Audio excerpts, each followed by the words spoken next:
Hi, I'm old Sneelock.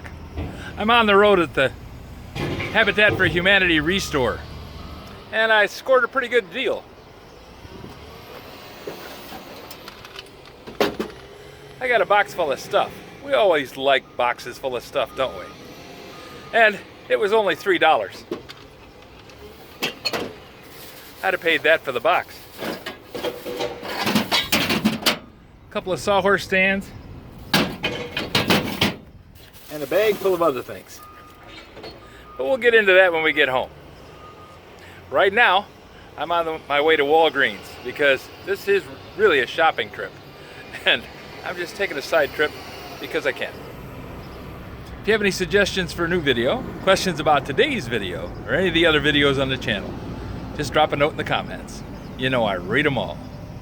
This is old Sneelock on the road signing off.